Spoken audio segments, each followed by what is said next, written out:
इसमें पूरी की पूरी जिम्मेदारी सरकार की बनती थी। संविधान के निर्माता बाबा साहब अम्बेडकर के स्टैचू के साथ जिस प्रकार से बदसलूकी हुई, 4 बजे दिन दिहाड़े ये साजिश को अंजाम दिया गया। कौन व्यक्ति था, कहां से आया था, सीढ़ी किसने लगाई, क्यों हुआ, चप्पे चप्पे पे पुलिस थी, फिर पुलिस क्या कर रही थी, पुलिस उस वक्त कहां थी। मैं समझता हूं कि इसमें पूरी की पूरी जिम्मेदारी सरकार की बनती थी। संविधान के निर्माता बाबा साहब अम्बेडकर के स्टैचू के साथ जिस प्रकार से बदसलूकी हुई, उनका अपमान किया गया, इवन कॉन्स्टिट्यूशन बुक के ऊपर तेल डाला गया, उसको आग लगाने की कोशिश की गई, हथौड़े बल्कि मार मार के तोड़ने, वो तो मेटल था, टूटा नहीं तो बड़ा हादसा हो जाना था। लेकिन वहां पर सीढ़ी लगी।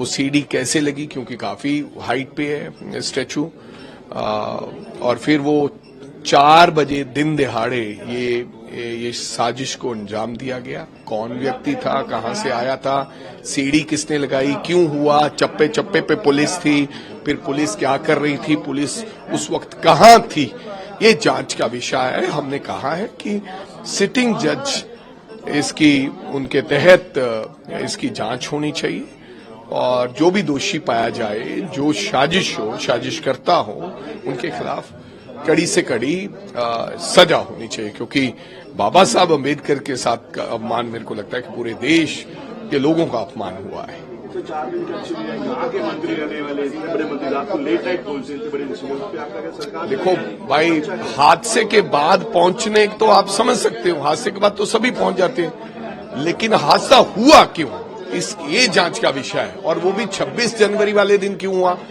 पर्टिकुलरली डेट, सीढ़ी किसने लगाई, 4 बजे क्यों हुआ, रात को हो जाता, देर रात हो जाता तो बंदे को समझ आती है।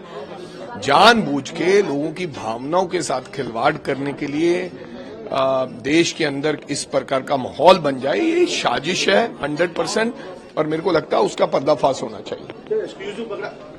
पकड़े गए होंगे तो मेंटली अपसेट बताए जाते हैं, ऐसा कहा जा रहा है। पता नहीं है भाई, अल्टीमेटली तो यही एक्सक्यूज दिए जाते हैं। बड़ी बड़ी घटनाक्रम के बाद जब घटनाक्रम हो जाता है तो फिर इस प्रकार के एक्सक्यूज हो जाते हैं।